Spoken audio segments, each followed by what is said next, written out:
0. Want me to start now? Yes. I would like to share my screen, if I may. Yeah, just got to get the right screen. Here we go. Share screen. I'm going to make that full. Now, I'm trying to figure out how to share the screen and get just a second. Share screen. Then actually make my screen the other one. Is that on now? No. The loom is in the background. Okay, I've just got to The get. loom. I've just got to move it so that I can get to the screen. Which screen? There it is. That's the one I want to share. So now I'm okay. You're good. Everybody can see great. it. That's good. Okay. This is a recycled initiative. Art came to me and said he wanted something to fill in because someone else wasn't going to do it. So it is somewhat recycled from actual cruise ship lectures I used to give on these topics. So that, I have to move them a little bit so you have the whole thing. What I want to talk about is other cultures and what on earth happened to them. About Mayans, Aztecs. I have something across the top I don't need. How do I get rid of that? Put it somewhere where I don't. Yeah, okay. Talk about some of the principal cultures of Mesoamerica, which you would normally visit when you go to Mexico and Central America if you are traveling. And a lot of people hear a lot said about the Pre-Columbian cultures. Everybody, I think, has heard of the Aztecs, but they were only the latest of a lot more important civilizations which occurred in the past millennia. A little bit here, we're going to talk about where they were, when they were there, why they were dominant, and what did they actually leave behind. This was going to be a much longer one because it was going to take an hour and a half on a cruise ship, so I got rid of the separate presentations on Incas and on the Mayan calendar. Somebody ever wants them in future, we can do them. Here we go. So the chronology begins with the built chronology for the Olmecs, which are the very first major culture of which we have significant artifacts. And they were in Mexico from as early as 1200 BC, leaving fairly significant rock structures. Many of you have heard of Teotihuachan, the major pyramids of the sun and moon, and they date from just after the year 0. 200 BC to 700 AD was when they were built. And there are major arguments over who actually built them. Some consider them to be Toltec or Totonac, and others feel the early Maya may even have been that far inland. But the Maya took over heavily in the Yucatan Peninsula in the 200 to roughly 1200 AD, and then were superseded by the Aztecs in central Mexico about 1100 to 1521. Now, these are just a few of the very major cultures. We could do a lot more on other ones like Mixtec, Zapotec, or the Moche and Inca of Peru, the Chibcha of Colombia, the Mapuche of Chile. These were major civilizations, the equivalent of anything that were in Africa and in Europe at the time. And in fact, one of the more interesting things which we may be able to actually solve now that we have DNA is to see if in fact there was any cross-cultural contamination between them back in those periods. There's at least some, or at least some bits of evidence that show that the civilization of Egypt and that of the Maya may well have exchanged ideas and possibly even DNA. Okay. Now, the earliest one was the Olmec, of which there is significant residual artifactual evidence. And that was in the very southern part of the Gulf of Mexico. Very hot, very wet place. I had the misfortune of spending a couple of summers there at 40 degrees, 99% humidity and no air conditioning. It's a great way to get a physis. But anyway, there are still relics available. Huge stone heads that were hand carved by them several thousand years ago. The point is that some of their ruins are found as much as 1,000 kilometers away, and it's very clear that they actually influenced other parts of Mexico. And some of the relics that appear to have the same provenance seem to be found even into central and parts of western Mexico. After them came the Zapotec civilization in Oaxaca, about 500 BC. The Olmecs appear to have largely disappeared, and we'll get back to why these sorts of things happen in a little while. They all built with stone. They all built huge structures, many of which, as a couple of you noted earlier, are buried under jungle, which is a bit of a challenge. The ones in central Mexico and the uplands are not. So these ones in Oaxaca, Monte Alban, one of the more famous ones, are very visible. You see them on top of the mountain. It's hard to miss them above the city of Oaxaca. There are people making a living serving tourists, or were until very shortly ago, off of these artifacts, and they are significant cultural heritage for that part of the world. The next major cultural surge in Mexico came in the West, and most people don't think of the West as being an important origin. But in fact, there's major artifactual evidence down on the coast of the origins of some of the cultures that you will have heard of today. This is a place called Mexcaltitan, which is just a little ways north of Puerto Vallarta. And it is totally round. And the interesting thing is, you saw that as the Mayan calendar hanging on the very first slide I showed, it's exactly a replica, the same shape, the same culture. And in fact, there is local legend that in fact the Aztecs began there, following an eagle flying from here to central Mexico where it landed. And that is the site of today's Mexico City. And even back in the very early part of this millennium, there were quite sophisticated statues being carved by them. They obviously had the ability, they had surplus time and effort that they could spend on doing something other than feeding themselves. This place, by the way, is a fascinating place to visit. It is the largest shrimp production facility on the west coast of Mexico. It's in the middle of a huge swamp called Marismas Nacionales. You get there only by boat, and there are dozens of shrimp restaurants. You can even get shrimp ice cream. And it has become now a tourist haven. In fact, one of the jobs I had a few years ago was working with them to try and control the numbers of tourists so they didn't outstrip their capacity. The early Mayan then began to appear. Some again believe that they were involved originally in the building of those pyramids in Teotihuachan, but the major Mayan culture covering a good part of the northern part of Central America and into the Yucatan Peninsula rose around 300 AD and lasted until just a little while before the Europeans arrived. They are implicated of being involved in building the Pyramid of the Moon in Teotihuacan. And they were the dominant culture of the time during that period of around 1000 AD. There were other cultures there, the Toltec and the Huatec, all of whom were involved in the building of structures, and some of which are fairly significant.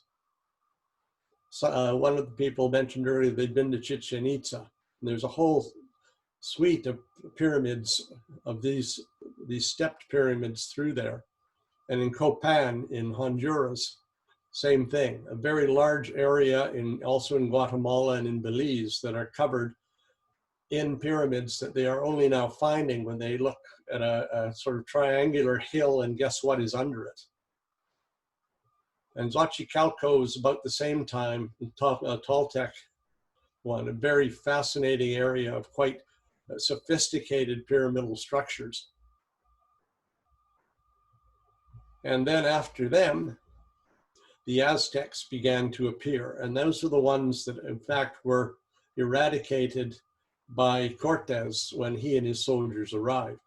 The Maya and the Aztec more or less occupied the same time, except it appears that the Aztecs may have had some hand in helping eradicate the Maya.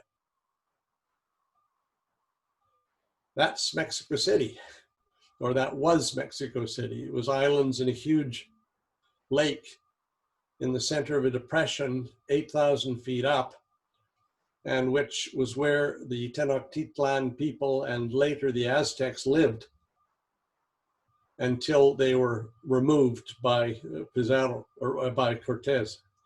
The today remnants of the lake are the gardens of Xochimilco, where you can actually rent one of these nice little boats and be taken around in the old canals. So when Cortes arrived in Tenochtitlan, that was the only civilization, major civilization in Central America that was eradicated with the hand of the Europeans in it, bringing weapons and bringing disease, and bringing in a new culture who put this cathedral, Mexico City Cathedral, right on top of where one of the major pyramids was before they knocked it down in Tenochtitlan. Now, what is really interesting, and this is one of the more fascinating things, is that the Mayan civilization appears to have disappeared on its own prior to the arrival of Europeans. Because when the conquest began, and that definitely contributed to the dying out of the Aztec civilization, the Mayans appear to have disappeared about 1200 AD. And there was no visible higher civilization reported in the region, just rural dwellers living in subsistence. And by that point, and war vital over. And when questioned by some of the Spaniards who arrived on what happened, they didn't seem to remember. There was very little, not even a memory. And it took a lot of people several centuries to reassemble enough information on the Mayan to look at their very sophisticated calendar and to resurrect and get out from under the jungle a lot of what they built. This is in Lamanai, Belize, a very sophisticated pyramid. And on the right is the same pyramid from the other side. They only excavated one side so far. There are literally thousands of pyramids like these hidden through the jungle and so hard to see that even if you're within about 100 meters, you can't even see that there's a pyramid there. The Aztecs were the dominant culture of that region when Cortes arrived with a few hundred men on horses, and they had guns, and of course the Aztec did not. And a few very key people had been eliminated by around a few hundred men on horses who actually marched up the hills into the Central Plateau and began to eliminate key people. And Mexico was in fact colonized. And that is still, if you live in Mexico at all, or if you visited for long, you realize that that is indeed a central issue. Of at least two different peoples have different emotions about what the conquest really meant. This is a Diego Rivera mural in Mexico City, one of the most famous Mexican painters. And it is a picture of the conquest. And the somewhat greenish syphilitic person on the left is Cortes. He wasn't treated very well in this treatment. And a lot of the mural art of Mexico does not depict the conquistadors as brave and brave conquerors. They tend to see them as people pillaging and ruining their culture. The culture that the Aztecs left behind and the ones before them, the Tenochtitlan, were major structures. One of the world's largest pyramids is the Pyramid of the Sun, from which this picture is taken of the Pyramid of the Moon. Those are very close to Mexico City. And they have been so big that subsequent people couldn't tear them down and use the building materials, which has indeed happened in some other places. And just for those of you who have not visited Mexico City, it's got one of the world's best museums. And you can spend days there seeing some of the wonderful legacy, as well as going out and seeing it very nearby. Now, what we keep doing is finding new stuff. When the first conquerors came through, or the first educated conquerors came into the jungles in eastern Mexico, that is a drawing on the right of what they saw from early Tajan ruins. And they were flabbergasted. They hadn't expected to find anything. They just thought it was natives in the bush. And in fact, at that time in that part of the world, that really was what it was. About all that was left was stuff in ruins. And that is El Tigre Temple right there in front of you at the El Mirador site in Guatemala. A lot of people went through that area and never even noticed it was there. And the locals had forgotten it was there, or at least it did not appear to be significant to them. So now we come to some of the questions that we have, and we've got it wrong several times. How could they support an advanced civilization in the jungle? I'm going to refer principally to the Mayan. It does pertain somewhat to the others, but how could they support an advanced civilization in the jungle? Most of the people studying it when I started down there in the 60s thought that it was totally a shifting cultivation economy. And they wondered how they could build and maintain cities, transport routes, and temples, and what really caused them to disappear. Because that was in the 60s pretty well the people who were there doing shifting cultivation and going in and doing all manual cultivation. And essentially, it just looked like jungle. There were some field patterns shown, but not much. But that was just the emergence of multispectral technology. And I was lucky enough to be working with some people who had access to it and were doing some of the first overflights of the Mayan jungle area. And we suddenly began to find a very sophisticated irrigation culture, in many cases miles of irrigation canals, and a number of remote settlements that nobody ever knew were there. And when they started mapping the roads and the canals, they pretty well had a sophisticated transportation system of roads and canals all maintained. And then we began to ask ourselves, well, how could they possibly do that? Because the population densities, when we were there the earlier in mid-century, really you were getting about 10 people per square mile, and yet they had 10,000 per square mile in a few cases. And the question really was, how could this possibly happen? And we had a few explanations. And I'll hit a couple first before I talk about why they disappeared.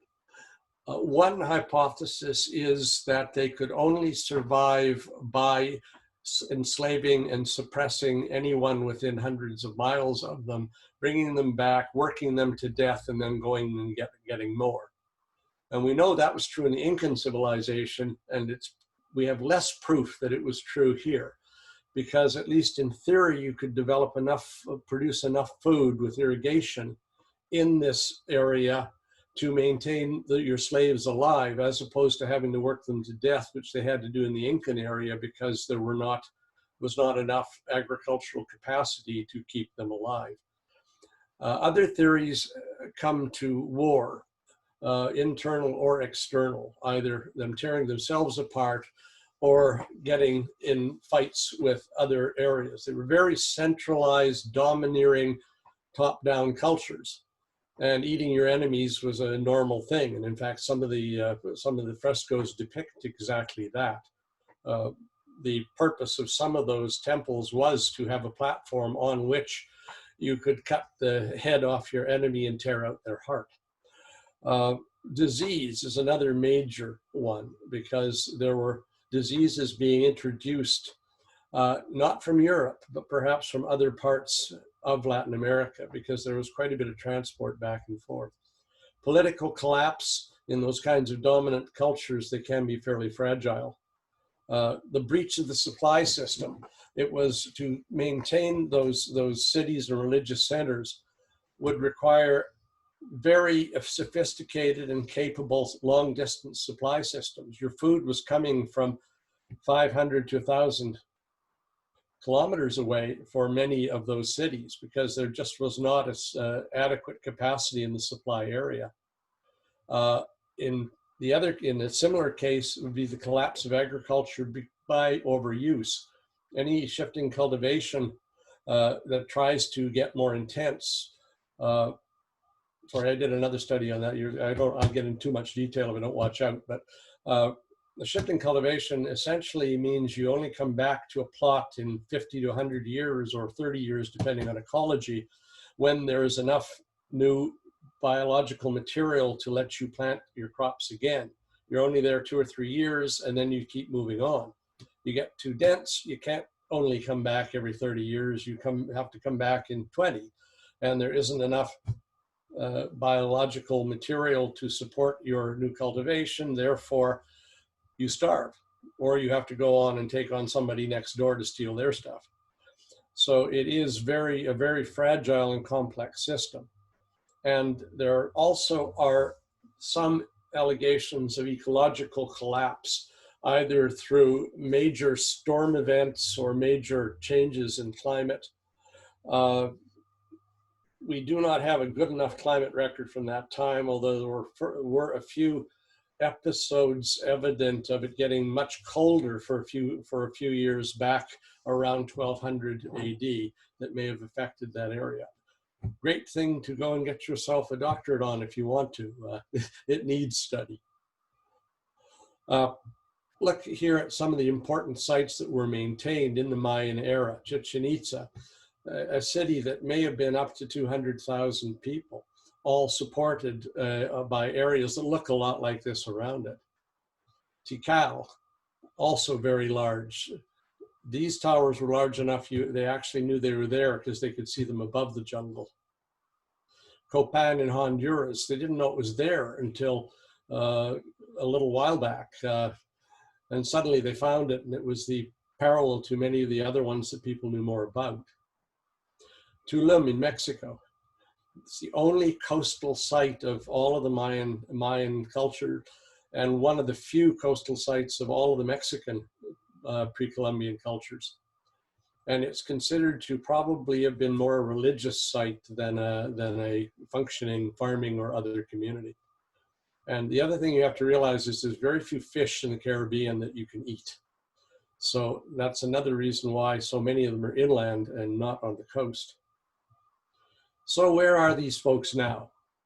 Well, interestingly, a very high percentage of the residents of Mexico and Central America do have direct ancestry traceable back to the Mayans, Mixtec, Aztec civilizations. These folks all have evidence physically of being from native cultures. Most of southern Mexico and Central America are predominantly Amerindian origin, and it's only in the cities or farther north where you get a larger infusion of the Spanish culture. Some of the very historic things they did millennia ago are still maintained in, for example, Lake Pátzcuaro in central Mexico. Still is a functional and commercial fishery. it does take a little of government protection to make sure it continues, because otherwise everybody would be out there in motorboats. But it has actually survived and done quite well. The problem was for a while that very few of the Maya were actually visibly left. The Lacandon were the last tribe to be contacted in Mexico, and they were direct descendants of the Maya. And that's the pictures I have here were from a study done in 1935 in the same place I did my thesis in 1965. So they really were primitive tribes. They had, by and large, reverted to the jungle as their civilization disappeared. And there was really very little of either culture left, other than some of the rather primitive aspects of original Mayan. That's what they now look like today. These are relatively recent pictures of people of Mayan origin. These as well. And some of their economy still does exist. They make mud brick the same way that was done in the Mayan culture.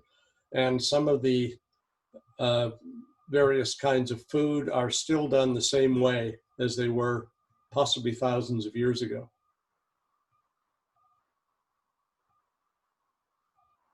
These are just a few pictures to get you inspired to go there. All of these neat artifacts, by the way, are on sale. I have a house full of them, but it's one of the more colorful cultures, and that is one of the things that has actually survived very well into the current Mexican and Central American economy. Very colorful place to be and visit. And some of the design functions still remain. The roof on the modern hotel in Cancun is designed to look like a Mayan pyramid. The pyramids are visible from cities within Mexico still, as well as the more recent cultures where things were brought in from Europe and superimposed. And part of the issue that they have now in getting back to the old stuff is the culture.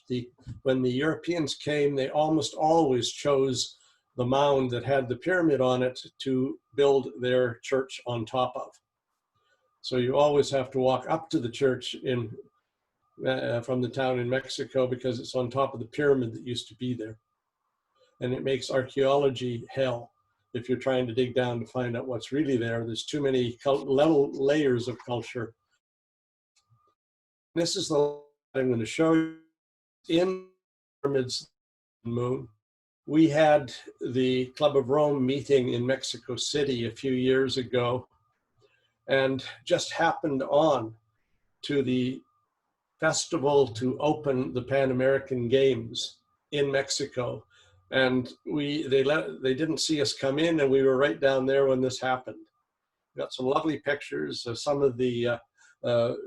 couple of the others of you were there, and just a fabulous place to be, a fabulous culture to look at, and some of it still remains.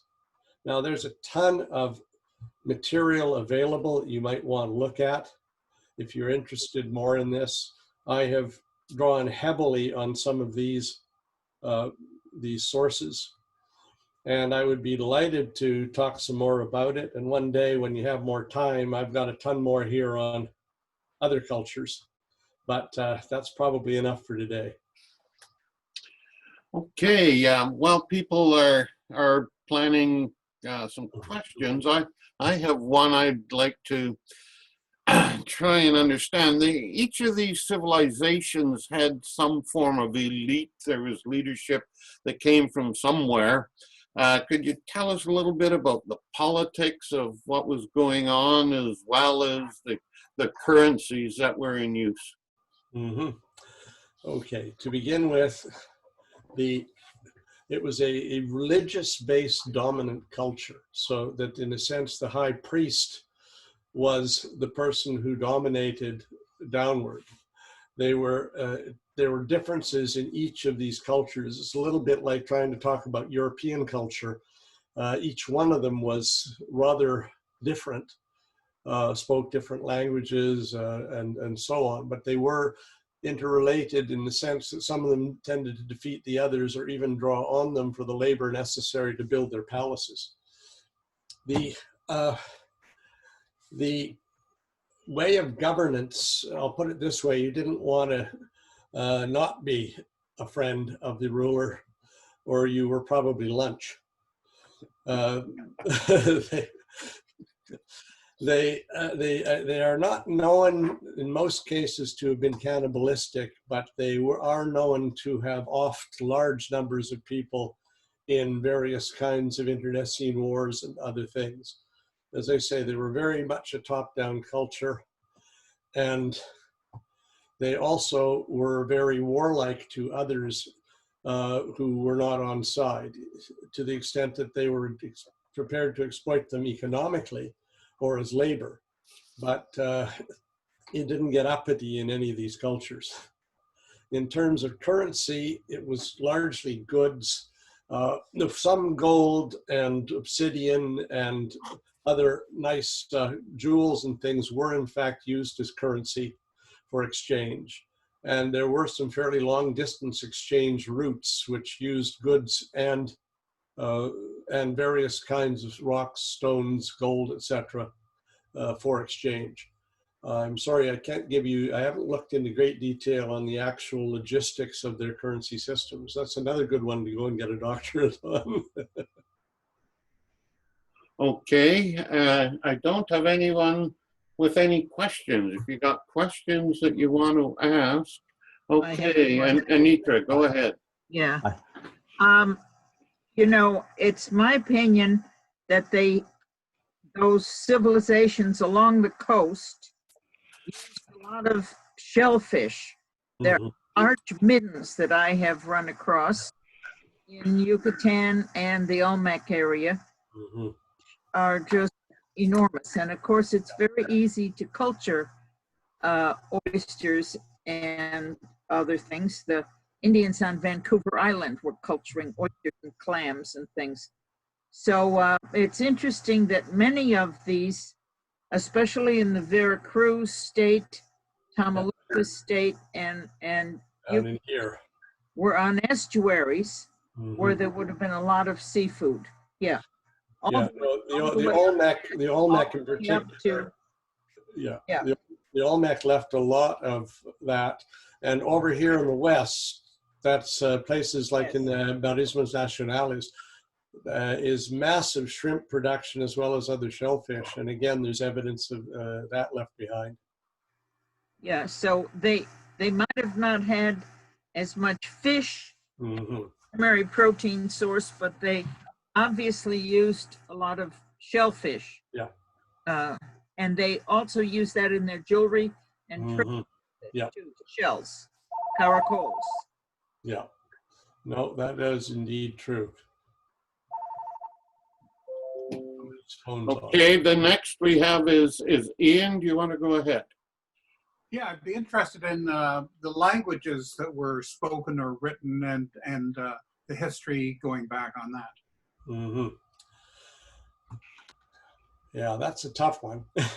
They obviously have changed over time, and there were very few written languages available.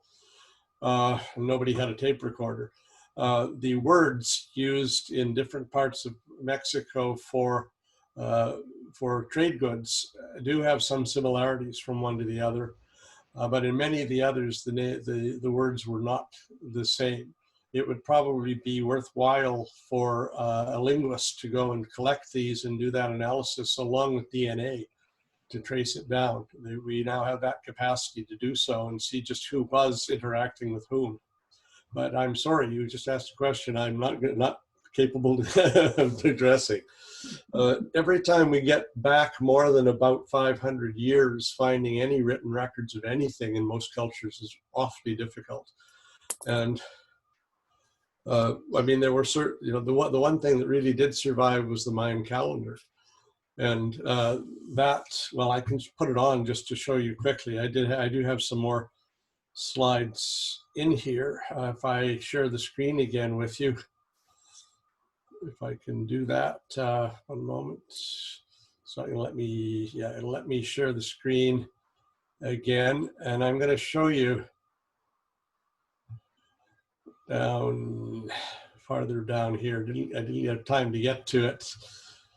There's your actual calendar. And they had a very sophisticated calendar and writing system that essentially dealt with the actual days of the months of the year, the ways in which to deal with it. And it did work. And it was a very complex, interrelated calendar. I can give a whole lecture on this one, which I won't. But what it really does is showed that they had a perception of time, and they did have some written things, written symbols, which have been found all over the Mayan area. They had the most writing left behind. Other cultures may not have had had the same amount of, really these were all carved in stone, and that's why they survived. And knowing, I mean, Anitra, you've been in Mexico a great deal. Have you run into any specific large areas of writing from Aztec or from the Mixtec? Or are they more symbols? She's got herself muted. You're muted. You're gonna have to Anitra, I can't hear you. Unmute yourself, please. Sorry, I'm the one with all the telephone calls in the office. Along the Veracruz and upper Yucatan coasts, on some of those pyramids, there's a lot of writing on some of them. Yeah. And then also in the Zacatecas area, there are these huge fortress-like pyramids, Yeah. which have writing all up and down. And what their function was, I don't know, because they're on the top of mountains. You know, it's a kind of, they pulled their ladders in, and they were defending something, but Looking at the area. nobody's clear what they were defending and who they were defending it against. It's taken many years to decipher Mayan, and that's the one that's had the most attention. And it's a little like hieroglyphics from Egypt. An awful lot of people have spent long careers trying to do actual deciphering to the point where they have any confidence in what they're really reading. The calendar, however, is the one that actually that was almost the Rosetta Stone that gave them access to the Maya, because as soon as they figured that out, then they could figure, to some extent, extrapolate to what some of the other graphics might have meant. Okay, we have 5 more questions here, so could we move on? And Dave, you're next. Go ahead. Yeah, Ted, I wonder if you could tell us a little bit more about what you think the collapses of all these different civilizations shared, and what they might teach us about our own situation. Yeah. The real issue is with many of these civilizations is that none of us seem to be able to foresee the future to the extent that risk management becomes part of the actual governance procedure. I think that the Mayan, which are the other ones, quite frankly, it was highly likely that war had a major impact on them, or disease with Cortez coming in, or that one like the Toltecs and the Aztecs clearly didn't get along very well, and one superseded the other. So there was obviously violence involved at some point in that, and also fighting for resources. To some extent, the success of each of them probably came at the expense of another one. Now, the other issue is for the longest time, as I say, the Mayan, we couldn't understand why they could survive, because there did not appear to be enough resources to support the number of people necessary to build the things they left behind. And it's only when we got more information on the sophistication of their transport structures for water and goods that it became more obvious of how they actually, in theory at least, could survive, as long as they had some form of organized governance and could keep the subservient tribes suppressed to the point where they could keep getting the goods and services they needed. So are there lessons for today? Yeah, probably. Okay. All right. The next one is from Sybil, and she wanted me to pass this on to you, that she'd found a reference in Japan about a boat that sailed from Japan to the west coast of Mexico about 75 years before Columbus, and returned to Japan 2 years later. Had you heard of any of that? Yes. And in fact, in Mexicaltitan, there are some people there who are of Japanese origin more recently, but the reason they went back there was they had heard about the previous one associated with the famous general from Nanjing's long distance voyages. There are, I would say, artifactual memories of people in China, legends passed on. Once again, once we get more than a few hundred years ago, any validation, verification is pretty damn difficult. The one thing I would add is that there are because they do not appear to have any artifacts in China that are obviously of Mexican origin of that period, nor do they have plants or other species. And the Chinese, when they traveled, always got stuff to take back to the center of the universe. That was part of their culture. So the fact that we don't find significant amounts of stuff they brought from Mexico may mean that if it happened, it might have happened once, but it may not have happened at all. It may just be a rumor. Okay, good. Next question is Susha Man. We have John Palmer, John Hollins, and Anitra again. Go ahead.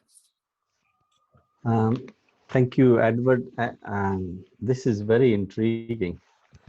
There are a lot of questions, but I'll just summarize to two. One is, I understand from the presentation, the written communication is symbolic, or they had other ways of sending written communication.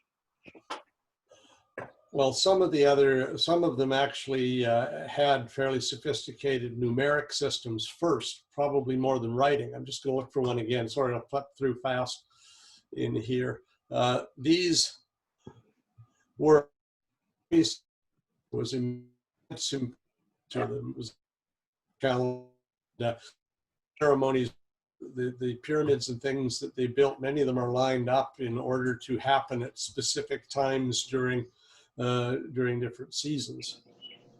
The other issue is that certainly in South America they had a system of tying of knots and use of wood carving. Trouble is that stuff tends to disappear, and very few of them were actually kept by the conquerors. The stuff in stone, and these are symbols like hieroglyphics, represented, I think, the stuff they thought was most important. And in this particular culture, the names of the months, the names of the days, the names of the seasons, the names of the years were considered by them the ones worthy of spending all the effort to have them cut into stone. There may well have been other things that were written on wood or by tying strings around things, but they have not survived. And one of the reasons too that the ones in the Mayan area have not survived is, even if they had them, it's a very hot, wet culture, and they would have biodegraded probably too fast. Whereas in the upland cultures in South America, a lot of stuff did survive because it was dry and you didn't get much biodegradation. Okay, let's move on. The next one, John Palmer. I'm grateful for your bringing up about DNA research. Books have been written about the striking negroid features of the Olmec great stone heads and what that might indicate about migration or explorations outward from the kingdoms of the sub-Saharan area. And well, DNA stuff will be very enlightening one way or the other about that. Have you actually come across any treatment of it? No, I've heard it discussed frequently. In fact, we actually discussed it the last time when I was giving a lecture on this on a cruise ship and got to the Olmecs, and I had not realized that the Mormons consider the Olmecs to be one of the 10 lost tribes of Israel. Oh. And when I was asked that question, it was rather difficult to deal with. But DNA does appear to provide certain answers which we should actually apply.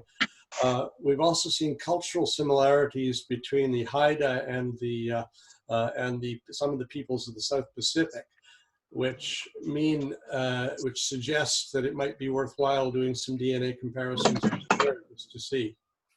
It's all fascinating, you know, how people, they won't stay put. They've got to move around. And this Mormon idea is new to me, but it made me think of... It was a surprise to me when that arrived too in front of the audience. Yeah, well, when I was in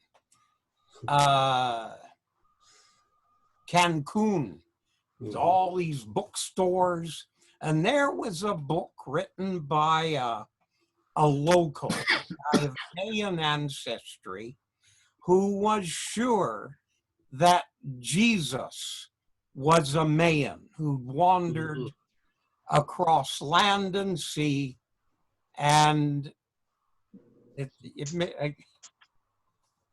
interesting, the human potential. Okay, let's move on. John Hollins, Anitra, and Valerie. John, go ahead. Thank you, Ted, for another wonderful talk. The Egyptian, there are theories about how the Egyptian pyramids were built. Is there any, my recollection is that the Mayan pyramids are steeper, and I find it difficult to understand how either of those cultures could build such structures with such precision. They didn't have Arabic numerals. They didn't come to 6th or 7th century AD. Do we know anything about how the geometry was calculated or how the stones were actually put in place? No, there are hypotheses. The idea that you would use levers and inclined ramps of sand and dirt to prop them up and many hundreds of slaves to do it appears to be operational in both cases. These pyramids are a little different in a sense that by and large the Mayan and the others of the Americas are stepped, in the sense that they don't have smooth surfaces. They went for, and they tend to be hollow, whereas a lot of the pyramids in Egypt were built with cavities in them for the purposes of storage or of burial or of various other ceremonials.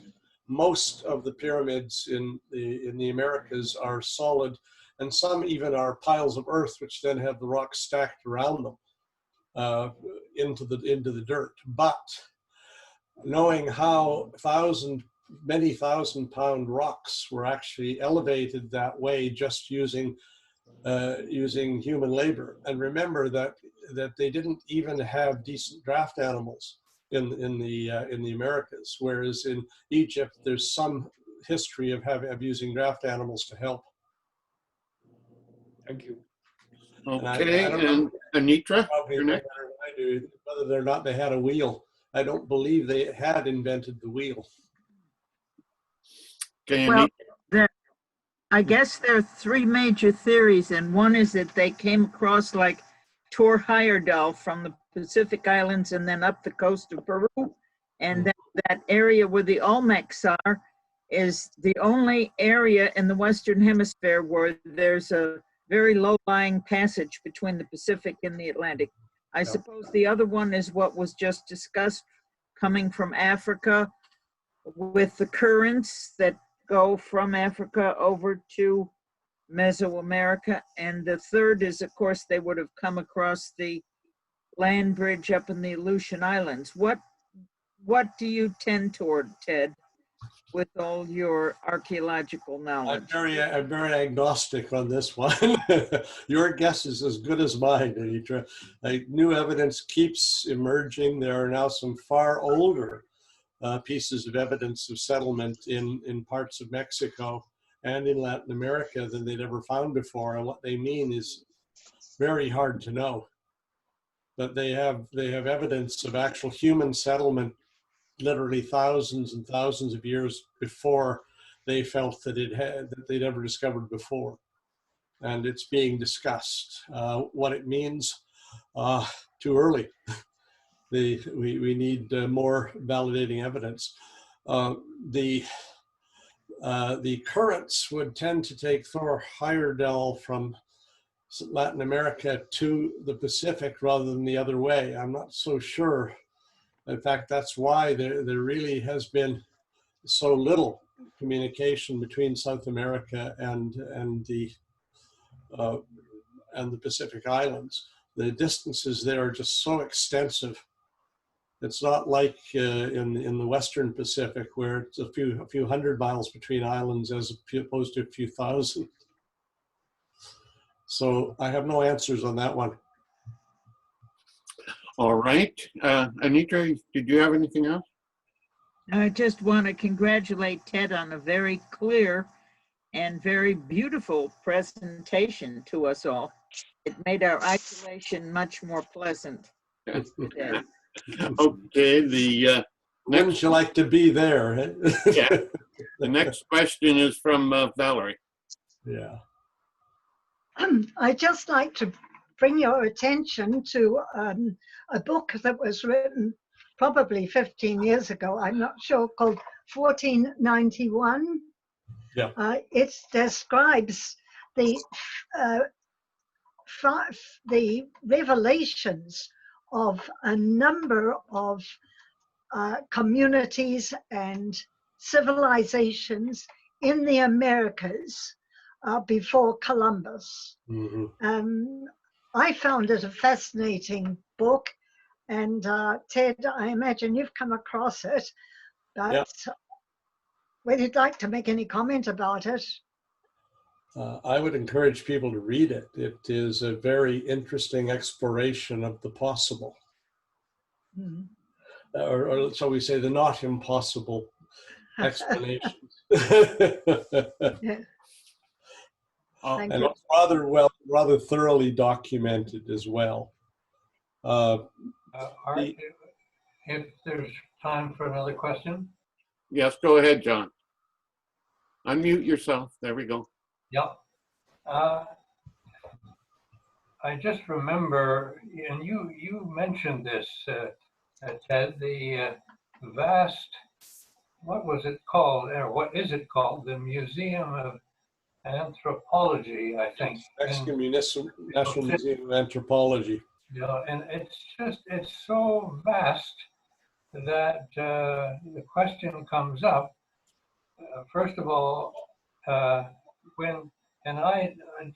wife and I just had time to touch it. Now, do they go into these non-mainstream civilizations as well? And I guess the sub-question has to do with Cortez. I think you mentioned there was absolutely no relationship there at all. In other words, there's no, what are the links? What are the links between today's civilization? I mean, apart from the research that many people have made, do they go into these civilizations in that vast museum? And second of all, has there ever been any real link? My understanding is that Cortez, perhaps my history is just so abominable, I don't even know whether they had a chance to get along together, but obviously they didn't. So there are two straggler type questions for you, please. Okay, number one, there are literally dozens of different halls in the Museum of Anthropology in Mexico City, and you could spend a day in each of them and one on each of the cultures. It is thorough. If you thought the Prado was big, try this one. It has lovely halls. They have brought some of the very best artifacts they were able to find. They're beautifully displayed. I could show you some pictures and do that another day, but and it is a spectacular structure itself. It's got about a 10-acre canopy hung from a mast, which is the major covery thing over it. It's spectacular from a distance. But what it means in terms of Cortez, yes, the Spanish culture has been documented. That certainly Cortez and his raiders of various kinds did take over Mexico, and they turned it into essentially a colony for a long, long time until the Mexican Revolution. And the Spanish dominance of urban culture and of industry is still quite extreme. The bulk of population, I think, still considers itself an Amerindian, but there is definitely a dislocation.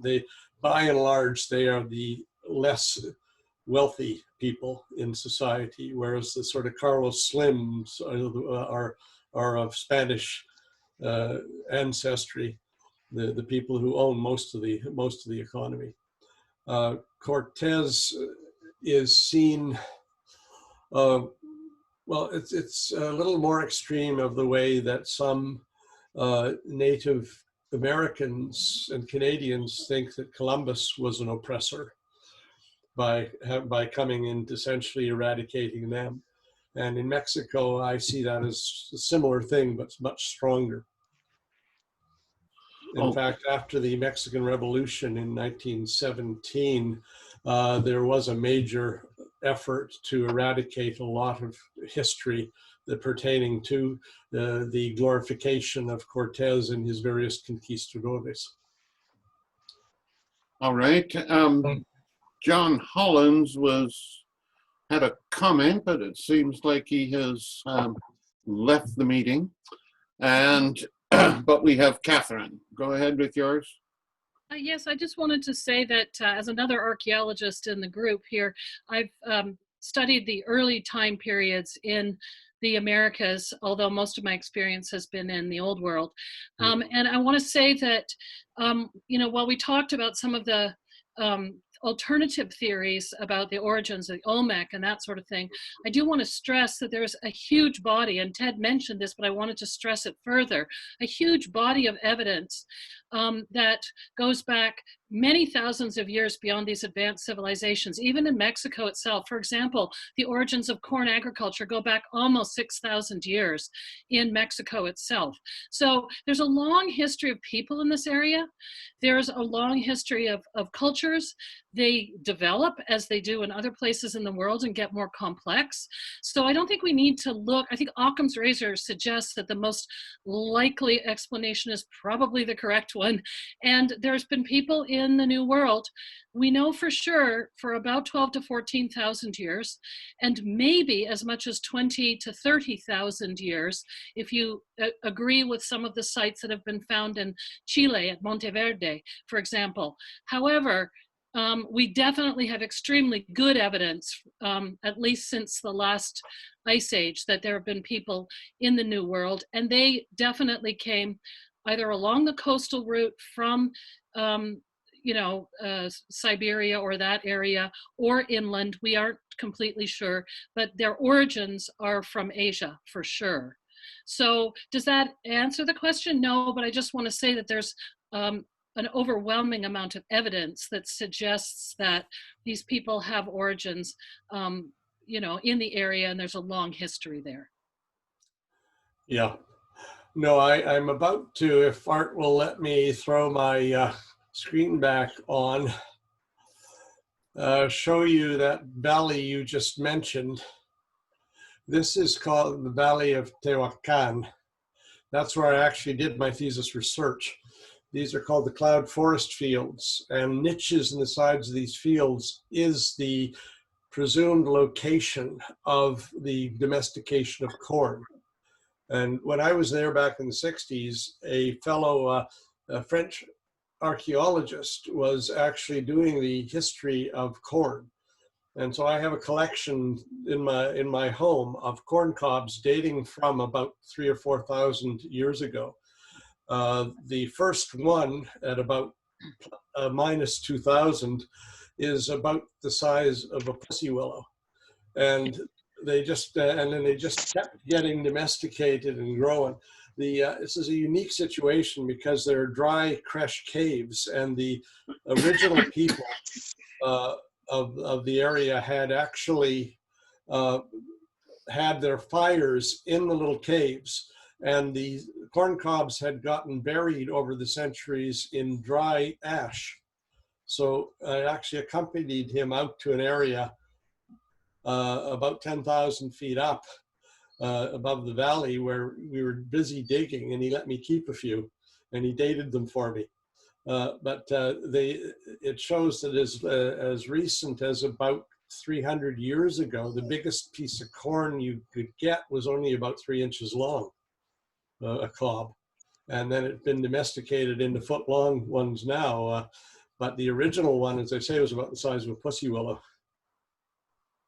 Okay, and sorry, John Hollins, I had lost track of you. I thought you had logged off, but you had a comment.